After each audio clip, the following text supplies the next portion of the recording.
This is Remote Ruby. Have you any remote idea to the meaning of the word? What's good? I almost said nothing, but that's I gotta stop asking you this question. Every time I ask you and Chris are like, I'm just not used to the question. You're not used to thinking about good things?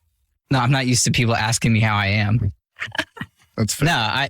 Good. Things are good. We've been rolling some things out at Podia. The things have been going great. I'm actually doing that as we speak because Jason couldn't hold on 2 seconds, but it's cool because we ship. No, it's going to take way more than 2 seconds. Yeah. Nah, I'm lying. Yeah, things are good. Having a good week this week. Good. Yeah. How about you? Good. I'm happy to see the checkout stuff rolling out, which is what Andrew's talking about.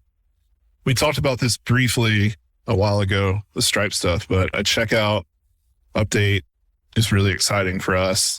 I started on the project.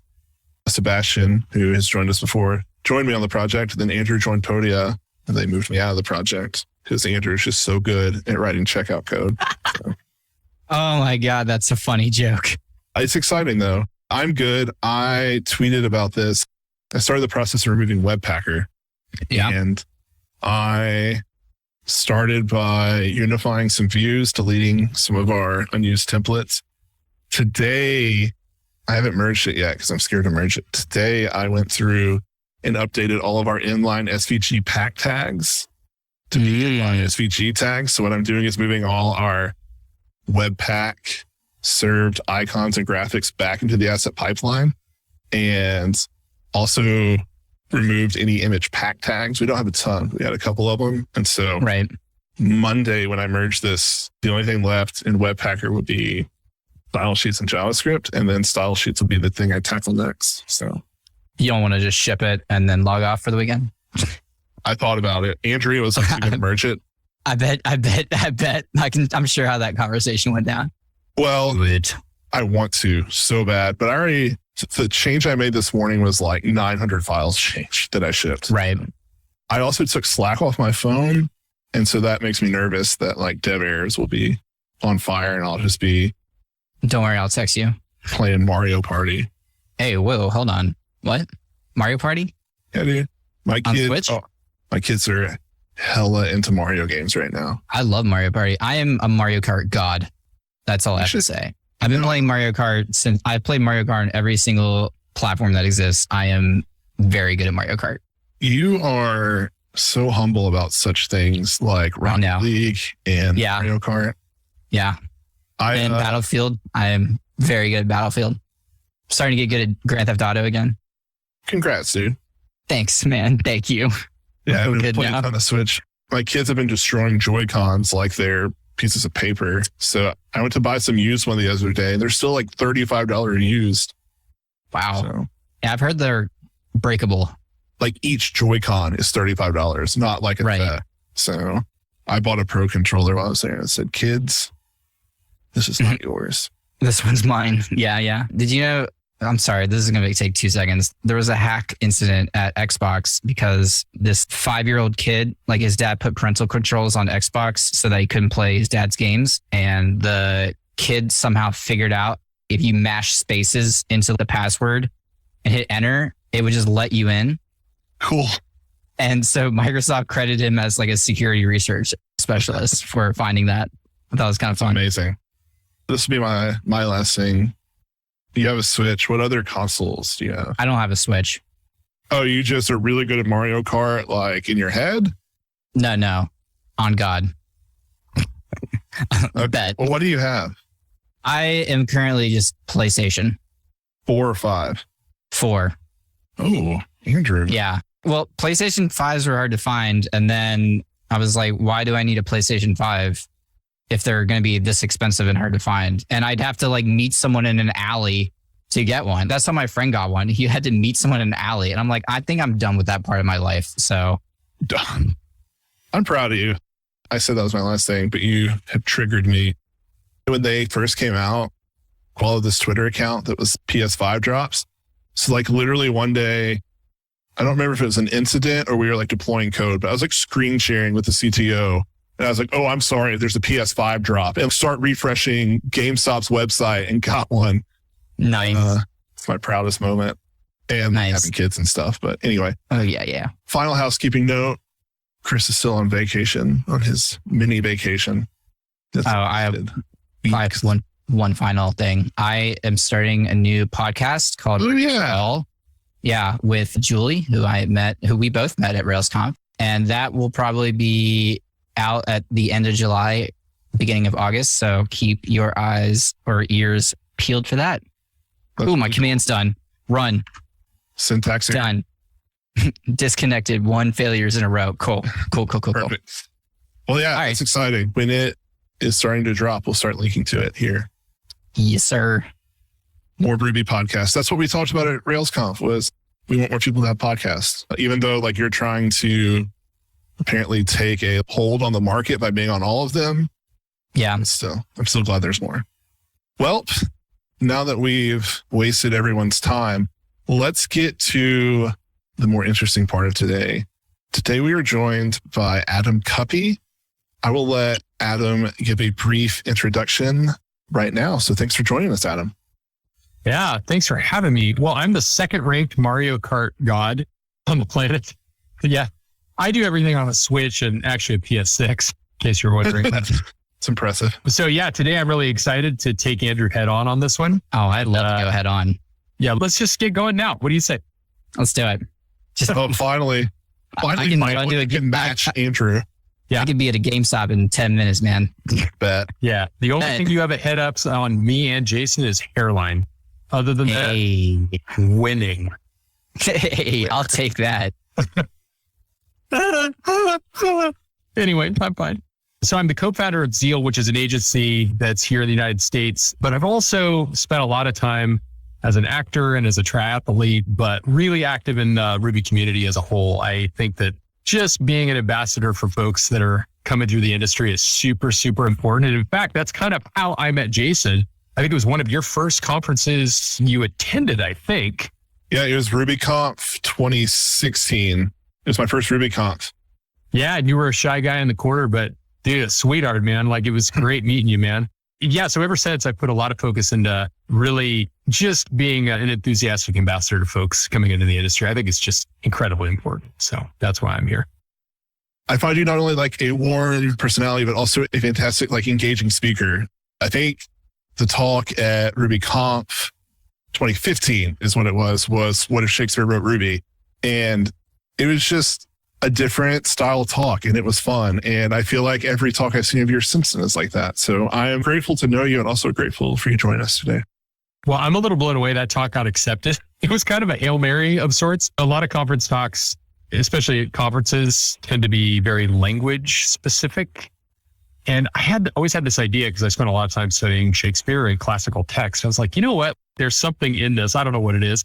So I just wrote up this abstract. And to be blunt, I just threw together the details. I made stuff up. But I was like, just toss it out there and see what happens. And apparently I heard a rumor that it almost made it to the keynote, but I heard. But anyway, it was one of the most fun talks I have ever given. I've given it in Australia. I've given it here in the States, but I will tell you the most fun was I gave it in Taiwan and the organizers helped translate it into Chinese, into Mandarin. That's cool. And so I was one of the only people that had absolutely no idea what specifically was being said, but to just hear the joy and people listening to it and going through it, because I bring 4 people up on stage and they actually perform a scene from Romeo and Juliet. And then we kind of talk how that relates to other stuff. And it was one of the most enjoyable experiences I've ever had in my career, ever. And so it's just given me the motivation to keep doing things like it for sure. And I'm glad you were there. I'm really glad you were there. I love it. You also spoke at the first Southeast Ruby. You just gave a talk, Pluck It.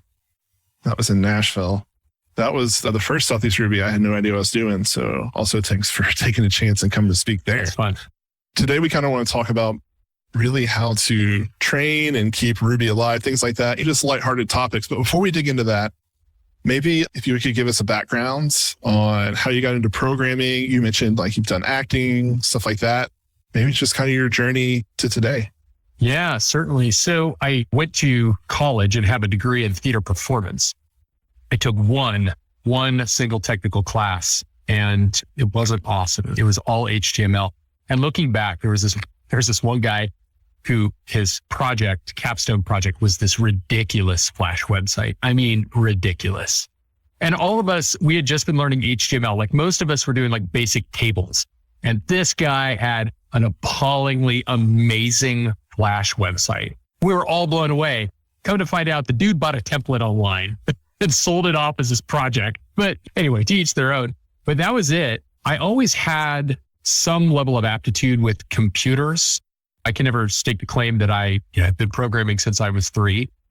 But when I was in college, I played a lot with audio engineering because of theater and a lot of video engineering. My very first company was a very small video production company that almost exclusively did wedding videos. But at the same time, I was getting myself into the theater profession, and it is a hard profession, really, really hard. And it could literally come down to looks, as you'd imagine. And so that struck me really wrong because I loved the theater art form so much. I loved performance. I loved what it could do to an audience. I just loved so much about it, but it sucked. It sucked to just know that at the end of the day, it could just come down to the fact that I was a tall redhead and that would be it. So I went and did a season at the Oregon Shakespeare Festival, which is one of the top regional theaters in the world, very well known.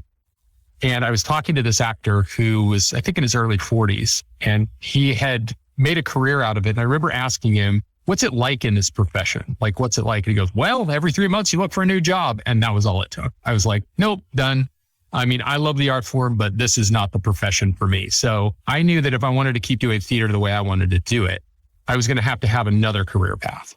And the closest thing to what I was familiar with was marketing. So I started doing some basic graphic design. I think I was charging like $20 an hour, $30 an hour. I made a couple $100 here and there. But there was a big, now publicly traded coffee company in our area called Dutch Bros Coffee. And my now business partner, and at the time, early friend, he was the marketing director and said, hey, I could use a marketing assistant to do some graphic design. So he hired me, and that kind of started my trajectory down a more computer-oriented path, we'll call it. About a year and a half later, we decided to spin off a small side business where we would do this for other businesses.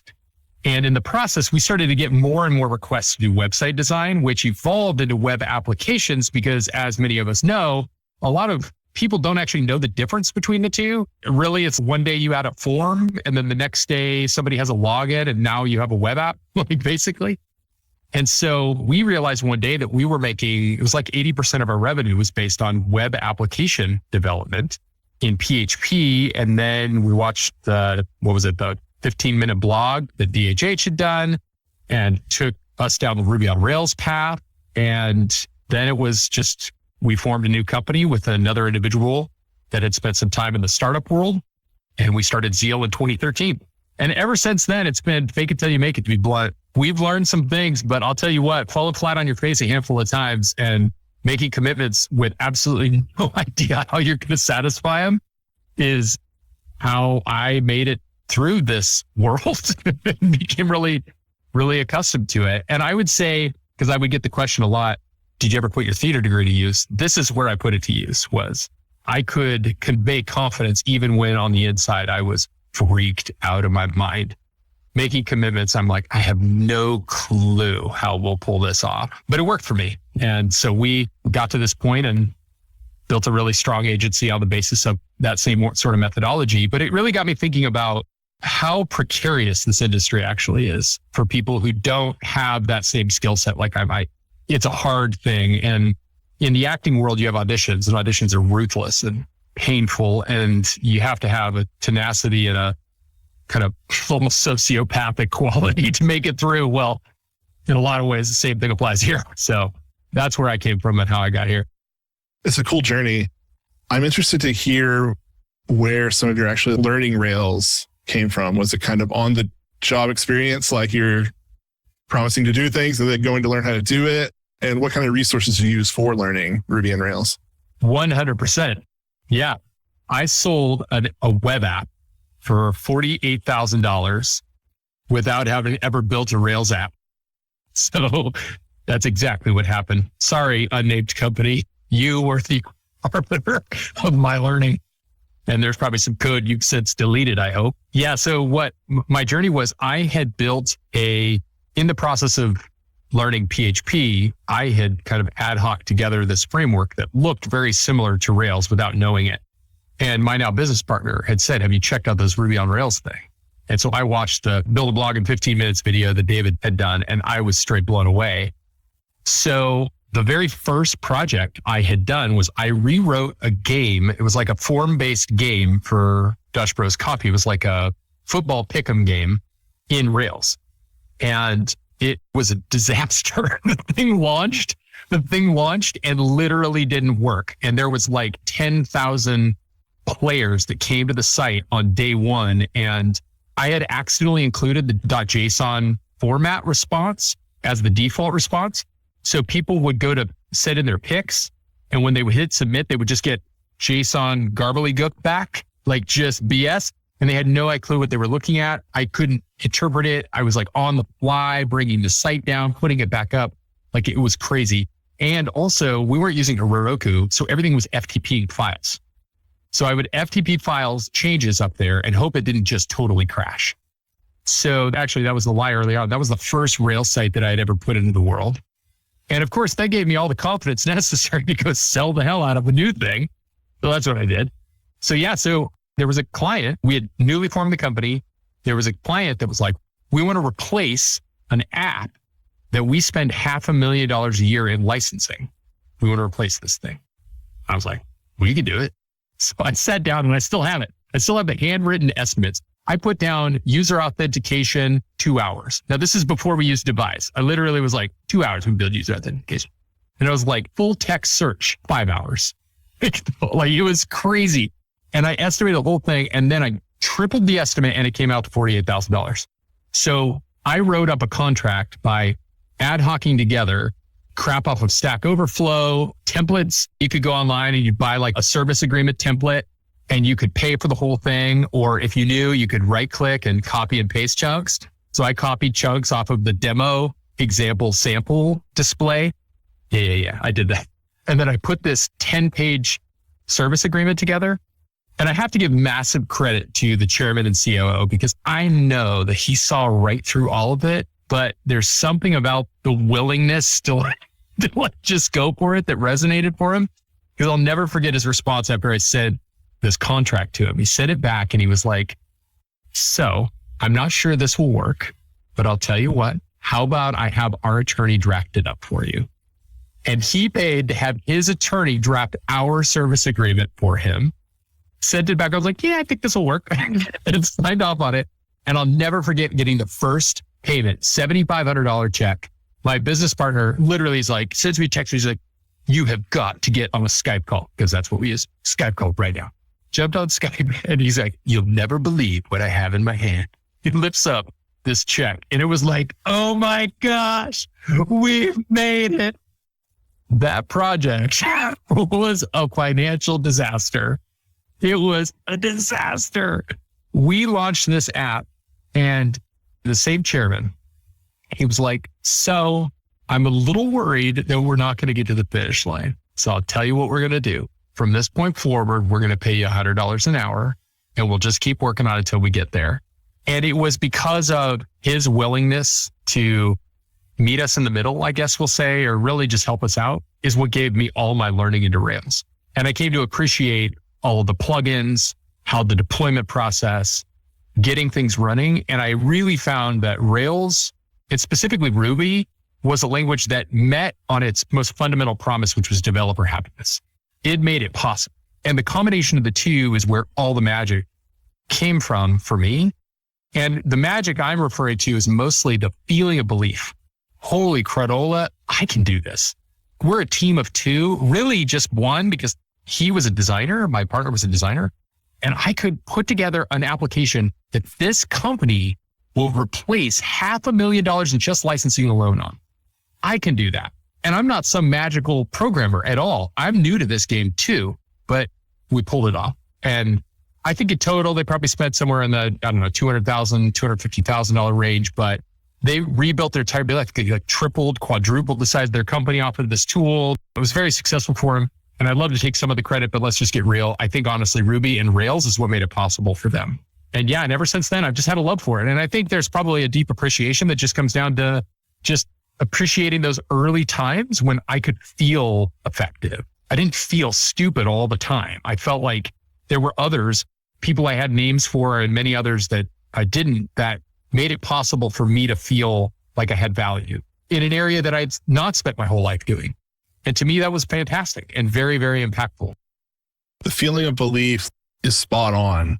When I was writing PHP, it was like the first server-side language I tried to get into. And I was like hacking together like MySQL calls across PHP files. And I was like, I feel like there's a better way to do this. Like, or I just don't know how to do it because I didn't. And then I like read about Rails. And I was like, okay. And it was like, here's some like patterns for you. And then all of a sudden I wasn't so much worried about like saving stuff in the database as I was like, okay, I can just build this form and scaffold it out. And I hadn't really thought about it. It was the feeling of belief that probably catapulted me into actually continuing to stay in development and become a professional developer. It's wild. Well, the little wins, when you stack them, that's where confidence comes from. And I think when we talk about developer happiness as a community, on one side, what we're talking about is ease of use, the ability to conceptualize and grok and rationalize what we're doing. That's one side of it. But there's another side of it, which is how quickly can you get me to the win? How quickly can you get me to the point where I feel like a success? I don't know that Ruby's doing that as much as Rails is doing that, which is why it's kind of a match made in heaven. You have Ruby that's just a very elegant, easy to grok, easy to understand language. You combine that with a framework that as quickly as they can possibly get you, you've produced something. And I think that's the magic in it. Oftentimes Rails gets this criticism for being too opinionated in certain areas. But what I think we often forget is you turn all that off. But to those early folks, those people that are just getting started, the ability to put a call in, to have a rich text editor pop up on the screen, and all of a sudden you can do something is unbelievable. The ability to write a simple generator command and a migration's there, and you're adding columns, tables, and relationships, and wire all that up is magical. That cannot be understated. All of those friction points that get added in other areas, languages, and whatnot, those are the things that if you turn it into the human impact of stuff, makes it much more about, this is an audacious statement, but elitism. It creates this barrier, this boundary. And what we're talking about is we're talking about human beings on the other side. Because I also think we forget, like, you can replace that stuff. Technology is a beautiful, software specifically is a beautiful thing. We can replace everything under the hood and the client will never know the difference. We can do all of that. So your worst case scenario is you just have to invest in another thing later. But your best case scenario is you bring a bunch of really creative minds to the table that have the opportunity to create something beautiful that you couldn't have foreseen before. And that's the power of languages, frameworks, and communities that all serve to those purposes. And not just about, well, it's nice and fast, or I could do a magical, super special, patentable thing. That's this minute against the other side of things, which is engaging everyone else. Whether US East 1 is down or you forgot to add a configuration file, everyone has an outage from time to time. When your next outage occurs, transparency is critical. The difference between a minor annoyance that people soon forget and a fiasco that creates sustained resentment is in how you communicate. That's why you need Honeybadger. Honeybadger will be a crucial component of your incident response plan with their uptime monitoring service that now has an exciting new feature, public status pages. Create a new status page with custom domains, branding, and more. Don't let Twitter be the only way your users can find out if your app is down. Sign up for Honeybadger to improve your incident response with a shiny new status page that you will be proud to show your users.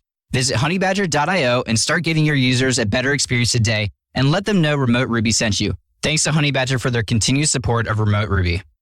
So let's just go ahead and segue into it. You and I were talking at RailsConf, and you had mentioned that you were getting more involved with teaching developers and helping level up developers, which is something we've talked about on the show a lot. Andrew gets triggered by, to be honest. I don't mean that in a negative way, because everybody always says, yeah, there's lots of Rails jobs, but they're all looking for seniors. And that was the case. Like, my advice to people is apply for senior jobs, even if you're new. I mean, that's what I did, but that's kind of shitty advice too, because it's hard to walk into that and to be confident in that situation. It's a very nerve-wracking situation. So I was excited to hear you say that you're thinking about how to help teach people. So you maybe just want to start by sharing kind of some of what you're doing there. Yeah, certainly. If I could, I'm curious from you, Andrew, what is so triggering about it in your mind? Oh my God. I can feel it. It's like a rage that I've tried to suppress my whole life. It's just burning inside me.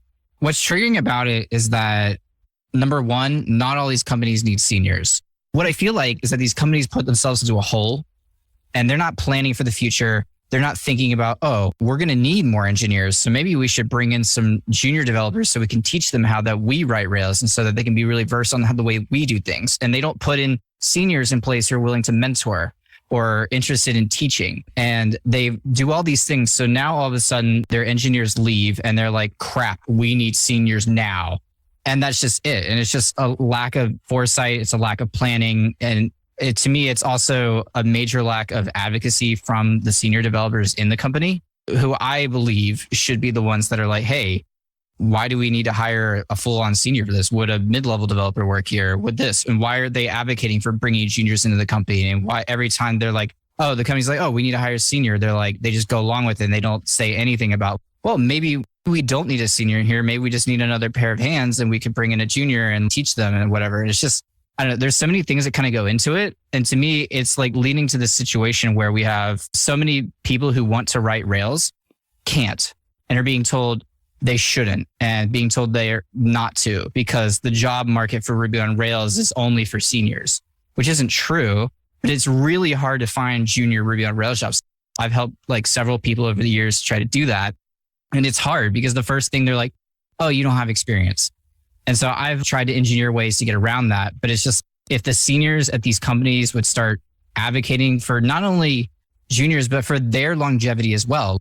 If we don't keep Ruby alive and keep more and more people coming into it, how do we expect companies to keep choosing it year over year? And how do we expect to keep our job or prices rising?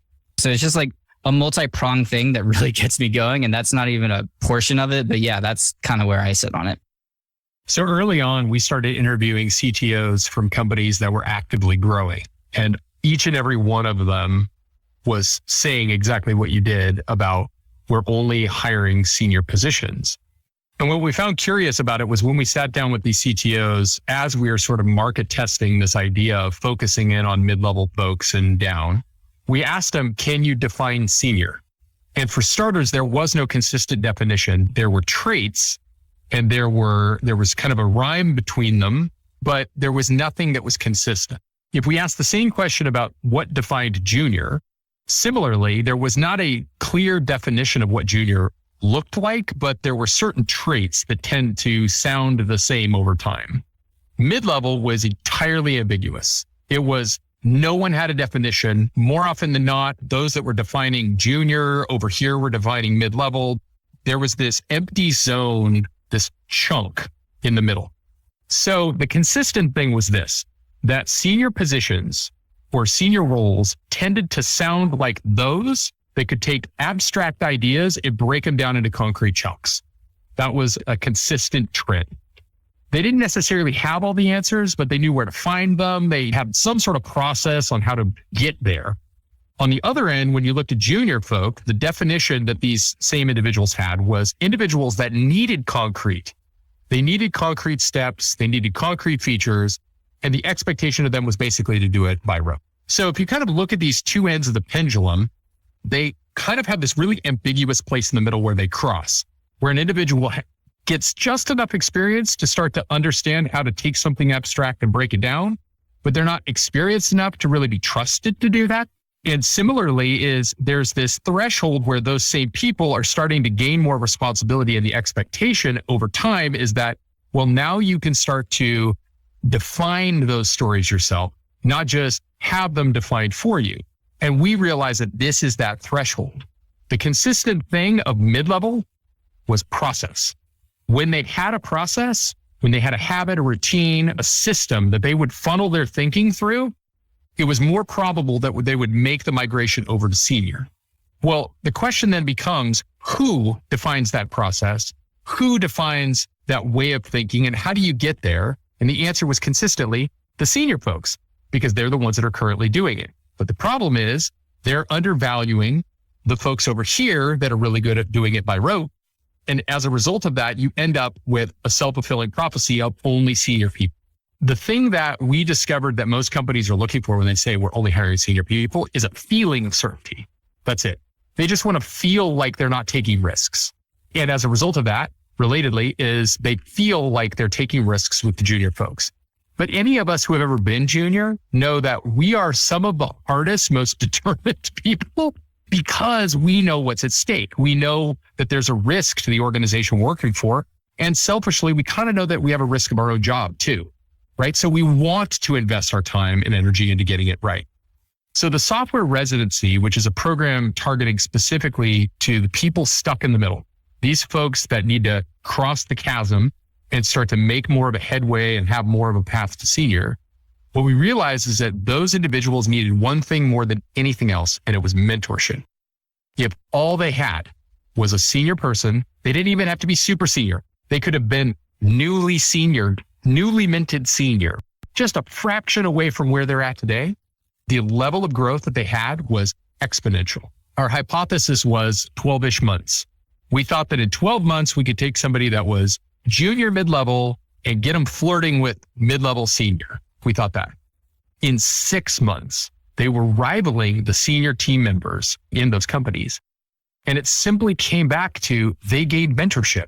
What was getting infused into their day-to-day was a model. They were seeing it firsthand how senior people thought through breaking down abstract problems. And because they had that prior experience of doing it by rote, and they had frameworks like Rails and others like it that were consistent and imposed style guides that could keep them consistent and conventions that could do so the same, then it meant that they were able to rapidly improve if that's all they did. But the other component of it, which I think you were talking about a little bit there, Andrew, is if junior and mid-level people are never given the opportunity to stand on their own 2 feet and to be mentors themselves, their depth of learning will always be handicapped. They'll never have enough opportunity to turn it around. So part of the program that we instituted, and I think any company can do this, is we instituted the teaching model. So in this program, it's a partnership with Learn Academy, which is a code school, where you have a bunch of super fresh, super eager, super hungry code school candidates that all they want to do is learn.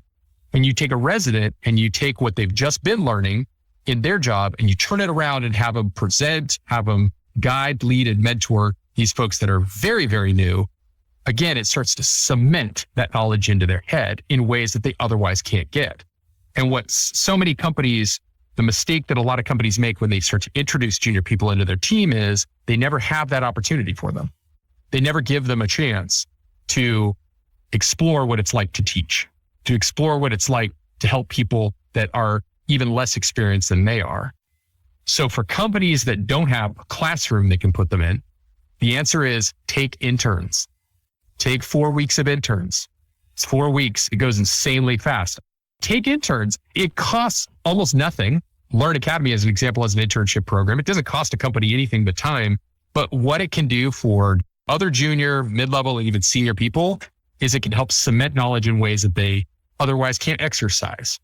So it's that whole chunk is what makes it possible for senior people to be even better, but even more importantly, bring junior and mid-level people into a company successfully and not just kind of like wave at them from the sidelines and say, well, best of luck. Hope it all works out for you. Like, I know there's other companies out there that would love to have you. Yeah, or you, I guess. I don't know. That's exactly what Robbie Russell said at our RailsConf live podcast, that companies should try to take on interns for a period of time. But kind of going back to the whole mentorship thing, I 100% agree. The first job I ever took in Rails, I was assigned a mentor. 4 years later, I meet with this man every single week still. When I left that company to join CodeFund, the reason was because Nate Hopkins was like, I will teach you, I will mentor you and make you a better developer if you come join me on this journey. So I did.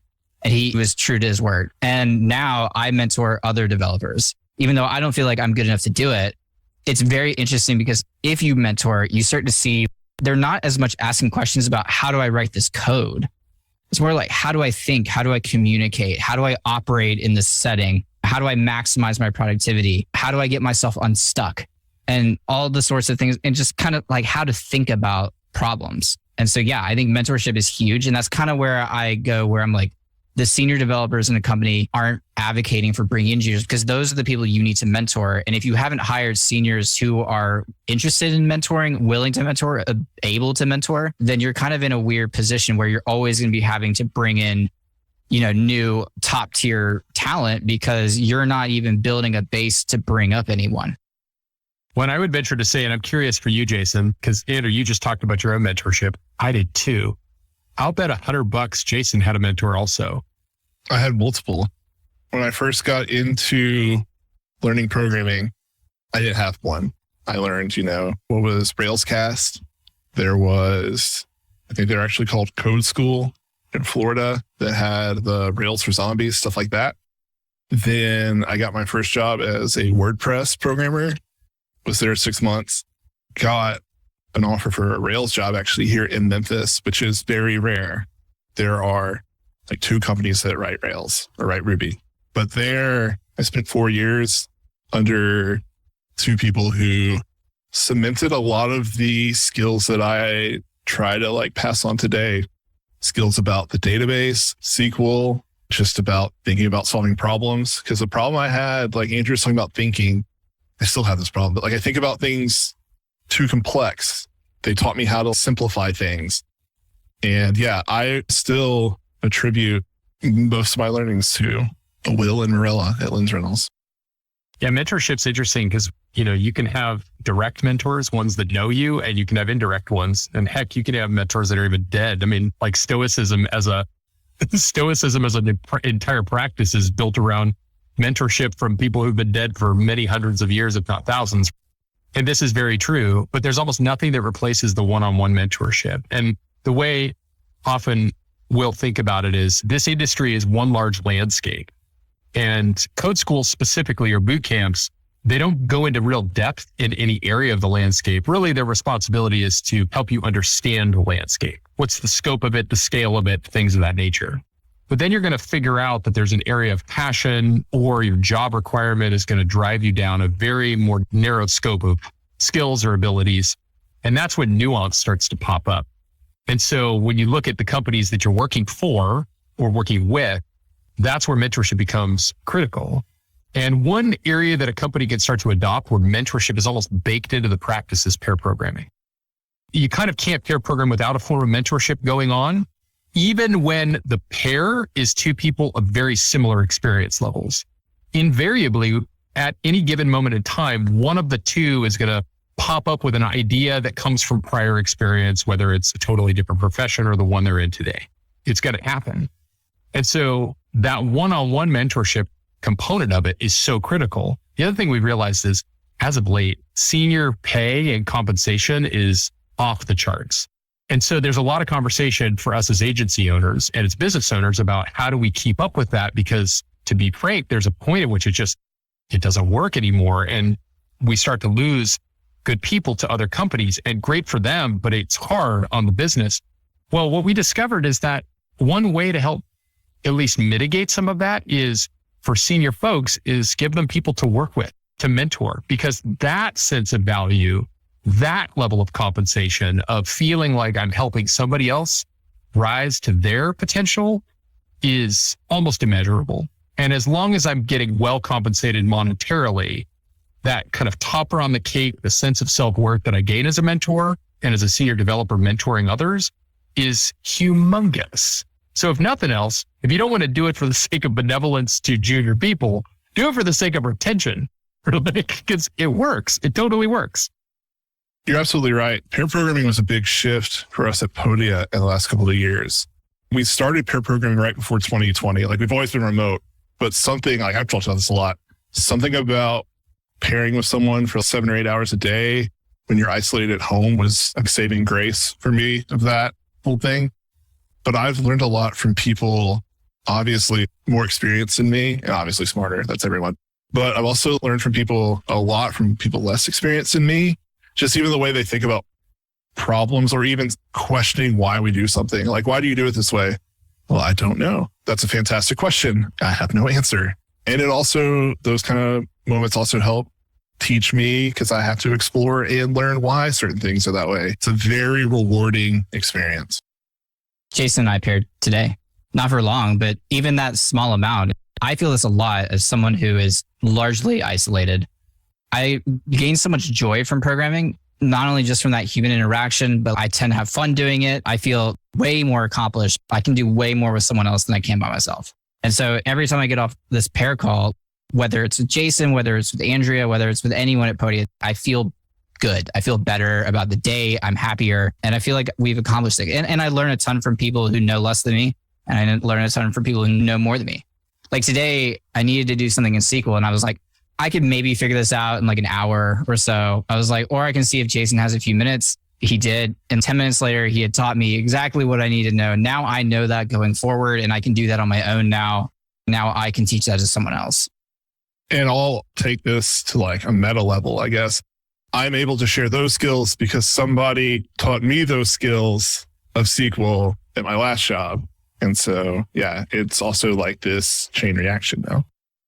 Yeah, I think a lot about how we're going to keep our community alive. Before the call, we were talking about at RailsConf, there were 2 job boards. One was the big job board, I would say by and large, senior positions. And then there was an equally large whiteboard, but it had been split into 3 different sections. And in that 1/3 of a section was early career. And I took pictures of it. The senior board literally had things falling off of it, coming off of it, pasted on the corners and edges. And on the early career, there were 7 items, one of which said, go look at the senior. And I remember like looking at this and going like, this couldn't be a better example of the challenge that we face as a community, whether it's Ruby or others, that if all we're doing is putting value into those highly experienced senior roles all the time and rewarding them with more and more pay, more and more respect, authority, acknowledgement, then we're going to consistently push out people because they just don't feel welcomed. I mean, like there was this interesting kind of byproduct that was felt by these boards. I mean, because when the hand goes up in the middle of the conference of like, who's new? You know, it's well past half of the group, you know, raises their hand. And again, if you're hoping to make a career of this and you go look at the board, you're like, well, I don't feel like that. And I feel like I'm going to be one of 100 people striving for that over there. What's the point? And one of the things that really got me going is I went through a workshop with a wonderful gentleman and friend named Matthew Reynolds. He runs a workshop that he calls an equity lens workshop. And it is a very objective and tangible way to think about inequality and what you're going to do about it. And at the end of the workshop, you write out your personal equity lens. And for me, it was to create a prism for others to feel a part where they otherwise wouldn't. And it got me really thinking about all the things that we do in our industry, and those of us with privilege and those without. What do we do to help foster in a greater sense of equitability?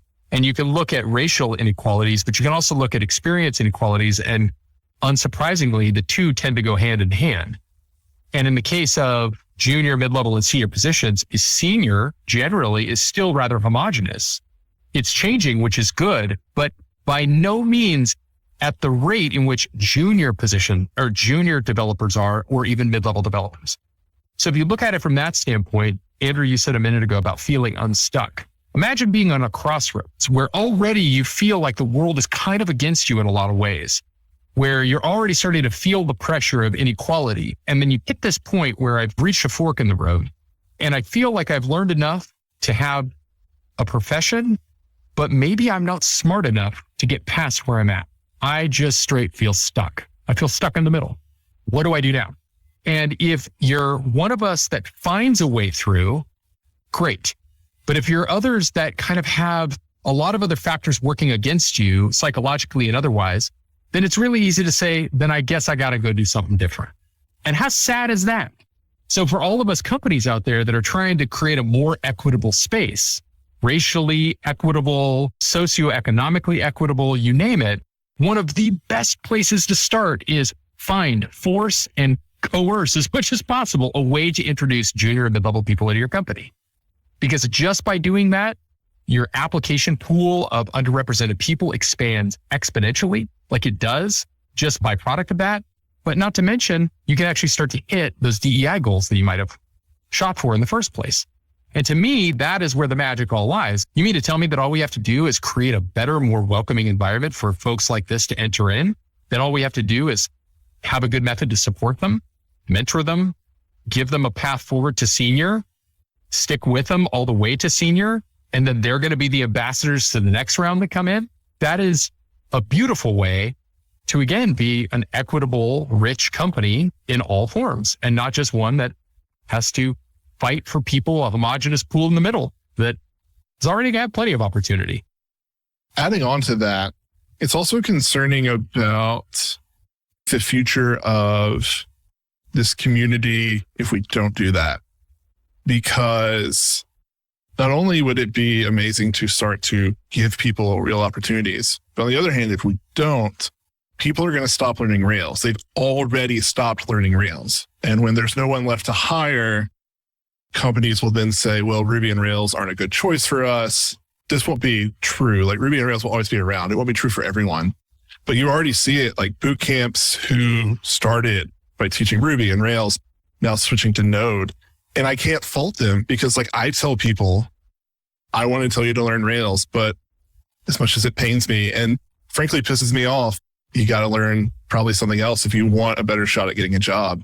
And the more I tell people that, the less confidence I have in the longevity of what we're doing, which to then go full circle makes me sad, honestly, because of the point you made at the beginning of the feeling of empowerment, like the feeling of I can do this that I got from Rails. I want to give that to others, and I feel like can't. The difference between me and Jason is it makes Jason sad. It makes me pissed off, really pissed off, especially when, I was working with a junior and he was at a boot camp and they were like, yeah, just stop trying to find a Rails job. Just try to find a JavaScript job. And he's like, I don't want to write JavaScript. And they're like, well, it's now affecting our bottom dollar if you don't try to find something else because you're struggling to find a junior Rails position. And that really triggered me. You want to talk about real trigger, Jason? That had me like throwing things around angry. So yeah, it's important for us as an industry, as like the Rails and Rubyists of like our industry to continue to push it forward, not only for us, but so other people can make their living and have the same joy that we feel. So I'm curious. I'm going to ask you guys a question. This is great. Welcome to the Remote Ruby podcast. My two guests today are Jason and Andrew. I have a couple of questions for you, gentlemen. What do you think our first step is? What do we do tomorrow? Start advocating, start training, start finding the holes in your organization as to why you can't bring in mentor or bring in juniors or can't bring in interns. Figure out where the bottleneck is. Is it management? Is it a problem with that there is some education that needs to happen there and some advocacy? Or is it a problem with your process and the people that you have on your team? No, I mean, it's largely similar for me. That's the first thought that comes to mind. We recently hired at an associate level, which for lack of a better term is like junior for us. But there was a lot of conversation that went into that.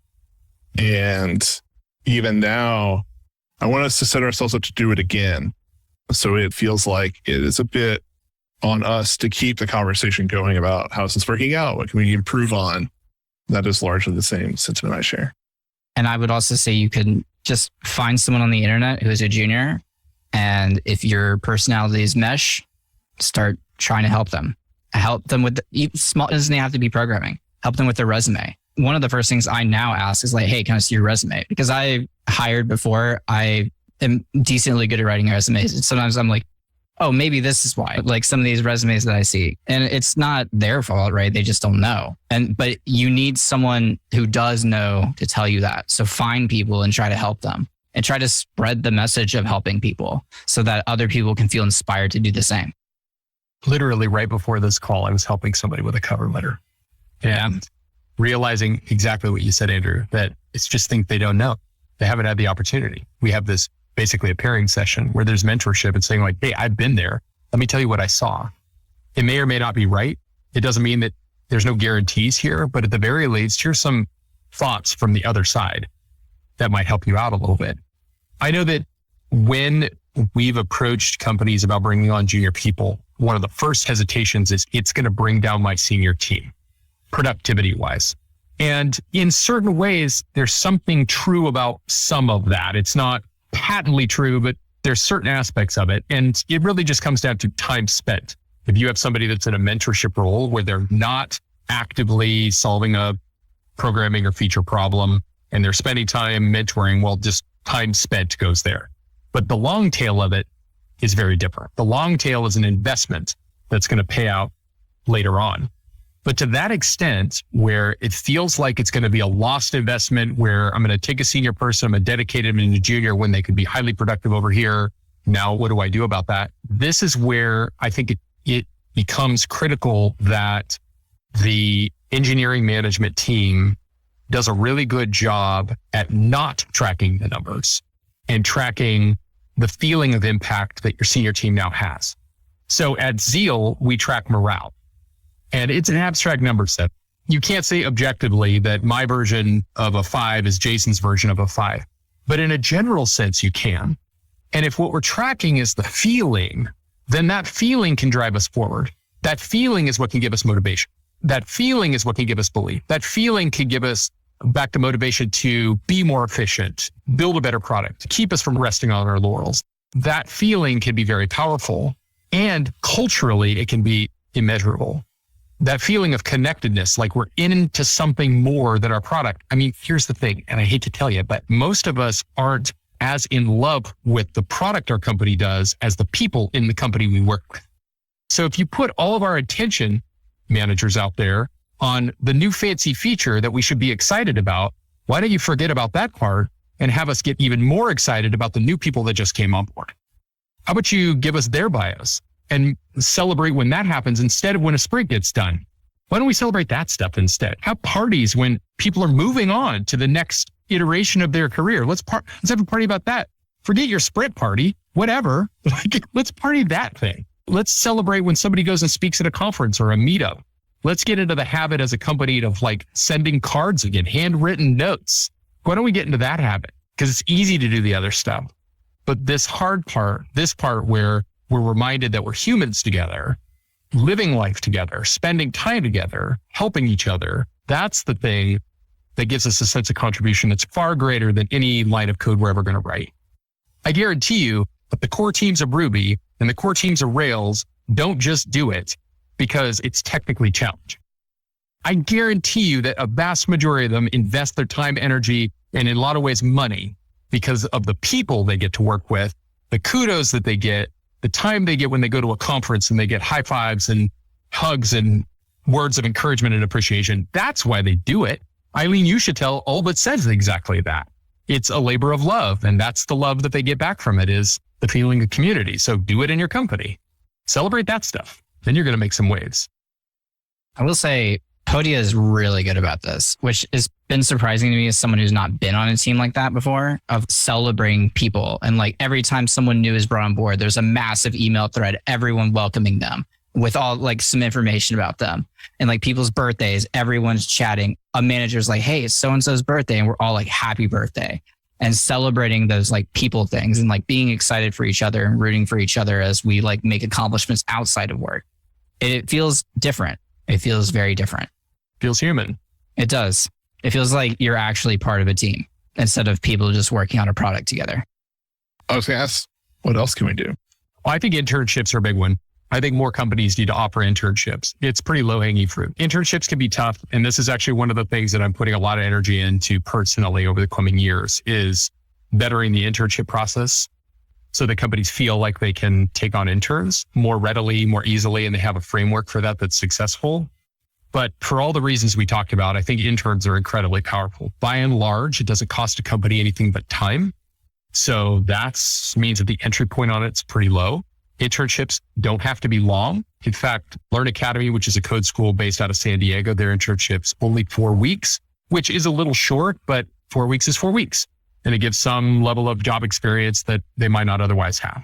I think that if companies started to embrace the idea of interns, that they would find that it re-engages their team in ways that they otherwise might not have noticed.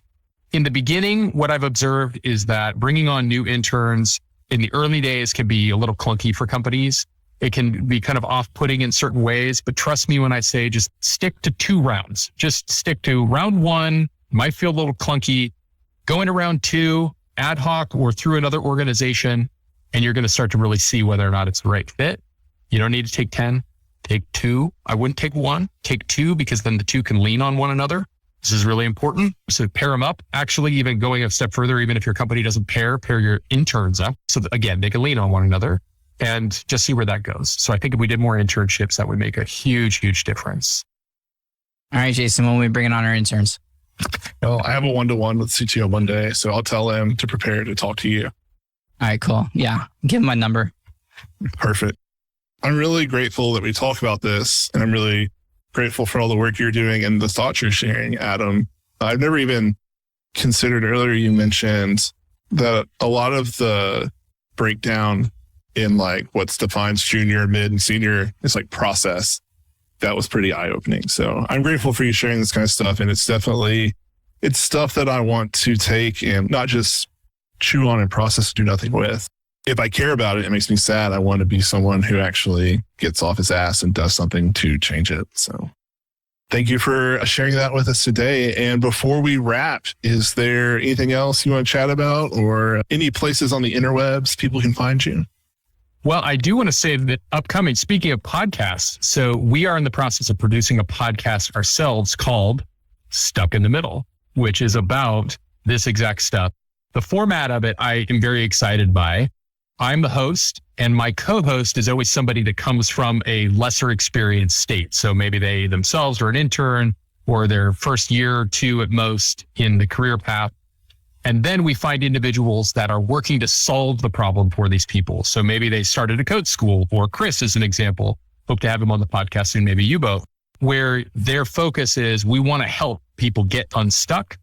So I'm there really more to help facilitate and ask questions, but really open up the conversation around just the realities of feeling like you don't know, imposter syndrome, and also what are some of those subtle things that maybe aren't obvious that help you get unstuck and find a better path forward. And our goal is to, again, shed a light of hope, we'll call it that, a light of hope and belief for folks that feel like there's just so much conversation geared towards people who have no experience or people who have a lot of experience. But for those in the middle that just feel stuck and don't know what to do about it, that we help them out. Otherwise, you can find me online. As far as I know, I'm the only Adam Cuppy out there. So somewhere you'll figure me out. You'll find me. That's a good feeling. There's only one other Jason Charnes I'm aware of. So there's another Andrew Mason, and he's doing big things, and I'm very angry about it. One of my best friends named Jeremy Cook, and that poor dude, there's millions of those. So, well, it's better than having a famous bad name. There's I don't know, besides, did you see that? I think it's a Netflix series, or maybe Hulu. It's a series, a documentary following people who have names you wish you never had. Like, again, like just imagine going through life with the name Adolf Hitler or something. Oh, gosh. I mean, right? Like just crazy stuff. Michael Jackson, of course, is simple, you know. Yeah. I know a Mike Jackson. I mean, oh, do you? I know of a Mike Jackson. Yeah, here in Memphis. Yeah. Same. Mike Jackson. One Adam Cuppy, don't you? That's true. Yeah. It's true. It's going in my book. People, the goats, the only ones. The goats. Well, this has been a lot of fun, and I hope will inspire those listening who maybe feel similar to also take the same steps. And I'll put this out there. If there's anyone who wants to talk more about this, I am legitimately willing to like hop on Zoom and chat more about it and explore it more. Or it doesn't have to be Zoom. You can send me an email. You can find me on Twitter, whatever. Get in touch with me. I would be willing to talk about it more. Same, but don't email me.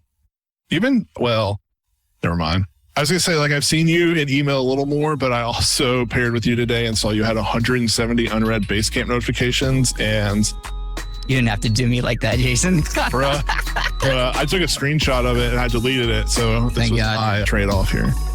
Yeah, notifications. I'm not interested in them. All right. See you later. Bye. Rock on, guys.